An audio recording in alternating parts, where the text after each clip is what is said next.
Selamat malam semuanya, balik lagi di Sinema Tengah Malam bareng gue Faris. Hari ini gue akan mereview ya guys ya, film baru yang berjudul Haunting in Venice. Ini adalah film ketiga karakter ya gue akan coba aksen Prancis ya, Hercule Poirot, yang didirect oleh Kenneth Branagh. Sorry kalau gue merusak pembacaan yang benar si Hercule. Bukan membacanya pakai aksen Indonesia lah ya, Hercule. Untuk Hercule. Nah di yang ketiga ini kisahnya sebenarnya nggak nyambung sih ya, yang 1, 2 dan ketiga. Maksudnya secara kasus gitu ya. Kalau secara timeline mungkin masih maju gitu timeline. Karena di sini gue udah lupa sih yang 1, kedua tuh dia udah pensiun atau enggak statusnya. Cuma yang di ketiga ini dia itu statusnya sudah pensiun, jadi detektif dan udah nggak mau ngambil kasus lagi lah intinya lah. Nah akhirnya ada satu temen lamanya penulis gitu, dia nyamperin si Hercule Poirot untuk kayak dia nantangin gitu, lu bantuin gue di kasus ini karena si temen yang cewek ini dia diam secara perlahan katanya mulai mempercayai mistis gitu lah. Nah ada satu kasus di satu bangunan yang angker gitu ya, mistis banget yang memakan korban gitulah, pembunuhan gitu. Gak, orang-orang di sana sih percaya itu mistis ya gitulah, premisnya begitu. Itu yang membuat film ini jadi unik menurut gue sih. Kayak gue baru pertama kali sih nonton film whodunit gitu ya, misteri detektif yang ada elemen horornya gitu, ada ya bisa dibilang serem lah, film horor gitu, film horor tapi whodunit, mencoba untuk menebak siapa kriminalnya atau siapa pelaku atau pembunuhnya gitu. Itu menarik sih. Gue kayaknya belum pernah sih sejauh ini menemukan film whodunit yang pakai supernatural gitu ya. Dan itu nilai jualnya dari film inilah gitu. Dan buat gue tertarik juga untuk nonton, dan gue memaksakan untuk nonton sendiri di hari pertama gitu, karena film ini, dan juga karena gue ngikutin yang film sebelumnya sih 1 dan 2. Tapi by the way disclaimer, gue belum pernah membaca buku Agatha Christie si yang ada Hercule Poirot ini ya. Gue cuma baca tuh 1, And Then There Were None. Nah itu pun bukan si Hercule Poirot, bukan dia gitu. Dan jadi gue akan mereview film ini berdasarkan film ini doang, jadi nggak ada comparison sama bukunya. Nah, ini dia, ini And Then There Were None. Gue nggak punya kalau ini kan berdasarkan Halloween Party kalau nggak salah ya, itu gue nggak punya. Gue cuma baru baca ini doang, dan menurut gue film ini bagus. Gue suka sih, maksudnya dari standar, kita pakai standar tuh 2 film sebelumnya lah ya, itu paling mudah gitu untuk membandingkan. Gue suka sih, mungkin karena kekecewaan gue terhadap Death on the Nile sih. Karena menurut gue apa ya, maksudnya dari segi estetik Death on the Nile oke lah, di Mesir gitu cakep, semua shotnya bagus-bagus, indah, beautiful. Tapi dari segi whodunit, misterinya ya ampun, dari awal aja sudah ketebak gitu. Kayak lu bisa membaca lah dari background karakter dan bagaimana karakter itu bertingkah gitu. Kalau di sini yang film baru ini Haunting in Venice menurut gue masih nggak terlalu semudah itu ya, nggak terlalu semudah Death on the Nile. Itu terlalu mudah sih Death on the Nile, jadi nggak seru-serunya gitu. Kalau di sini masih seru, masih misterius sampai akhir bisa dibilang. Karena ketika lu kayak udah mau di reveal gitu kan, satu karakter yang udah di reveal kayak udah kebaca gitu sama si Poirot ini, udah kebaca banget lah pokoknya, lu ini. Tapi ternyata bukan, ternyata misterinya bukan di situ doang, ternyata masih ada gitu. Ketika orang itu udah disudutkan, ternyata keanehan masih terjadi. Itu menurut gue serunya di situ sih. Jadi nggak segampang itulah bisa dibilang ya. Dari segi plot sih gitu, meskipun kekurangan misterinya atau intensitas di film ini menurut gue sangat kurang. Kenapa? Karena film ini kan lebih mengambil arah psychological ya bisa dibilang. Kalau dibandingkan dengan film whodunit lain yang detektif misteri gitu kan realistis, bukan realistis sih, lebih ke pembunuhan pure. Ada pembunuh di antara kita gitu. Jadi kayak menurut gua threat-nya atau ancamannya itu lebih real, lebih nyata.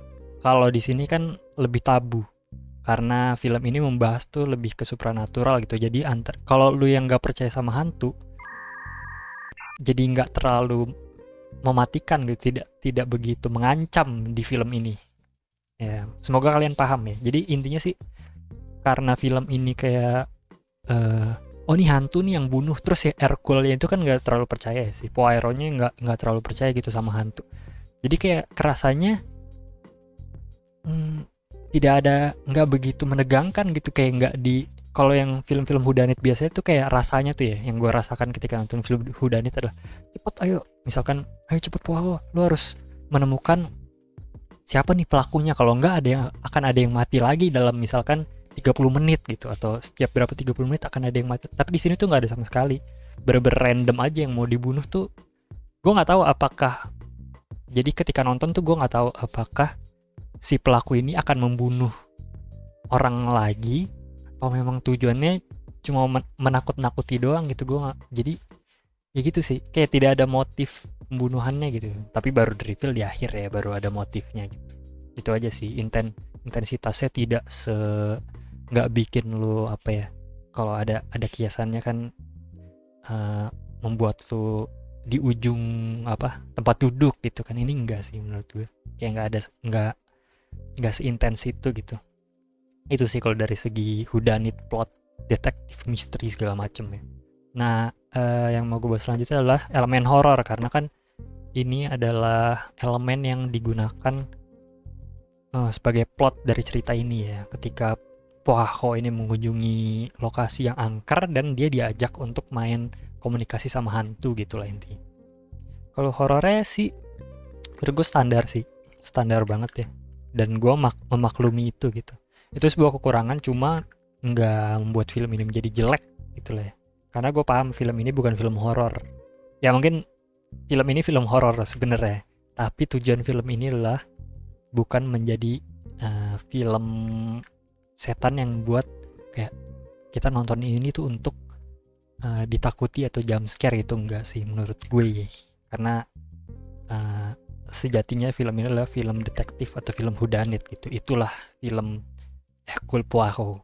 Si hantu-hantunya mah setan-setannya untuk pemanis aja gitu, untuk pemanis plot di film ini gitu. Jadi gue maklumi lah kalau horornya tuh masih cetek lah. Standar sih, maksudnya nggak jelek banget dan juga nggak bagus banget, biasa aja gitu. Been there done that, semua film-film horor cere-cere gitu sudah melakukan semua itu gitu. Itulah. Tapi beberapa ada yang work sih. Kayak build up-nya juga beberapa ada yang oke, beberapa ada yang standar gitu. Tapi nggak bikin lu sampai kayak, kalau film horor kan gue tuh sampai biasa mata tuh gue kecilin gini atau gue gini nih. Kalau di film ini enggak sih, karena mungkin emang apa ya, detektif sih. Mungkin karena karakternya si Poirot-nya juga pemberani gitu kan, dia tidak percaya dengan hantu, jadi kita yang nonton ikutan berani gitu. Tapi mungkin kalau kalian yang bener-bener nggak kuat sama horor, nggak kuat sama jump scare sih lebih tepatnya, mungkin akan skip film ini sih. Tapi kalau gue sih nggak masalah ya, karena yang gue cari sih whodunitnya itu sih. Itu aja sih sebenarnya sejauh ini. Apalagi yang mau gue bahas ya, untuk karakter ya, karakter sama acting sekaligus lah. Itu kalau acting udah nggak diragukan lah, dari cast-nya kalian bisa lihat semuanya keren-keren. Kalau karakter menurut gua oke sih. Oh satu lagi karakter guys. Jadi kekurangannya sini lebih kekurangan sih karakter. Kalau di film whodunit itu, gue ambil contohnya mungkin Glass Onion kayaknya sih sejauh ini yang gue inget film whodunit dalam waktu dekat itu Glass Onion. Yang bagus itu adalah semua karakternya bisa dicurigai, ya kan? Setuju lah, semua karakter harus bisa dicurigai whodunit, karena semakin kita bingung semakin seru. Di film ini kekurangannya adalah yang motifnya mencurigakan gitu, dikasih motif mencurigakan atau background yang mencurigakan cuma beberapa karakter aja. Jadi kayak kita bisa deduksiin lah dari awal, kayak karakter yang nggak begitu dijelaskan motifnya ya kita bisa coret lah ya, bukan dia pasti pelakunya gitu-gitu sih.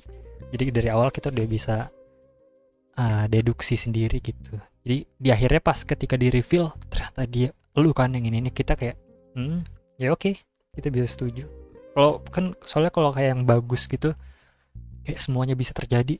Wah anjir ternyata dia gitu. Itu yang oke menurut gue ya. Itu ternyata dia selama ini dia, padahal misalkan lu udah curiga, tapi di beberapa ke depan tuh lu curiga ke orang lain karena motifnya sama-sama kuat gitu. Itu sih.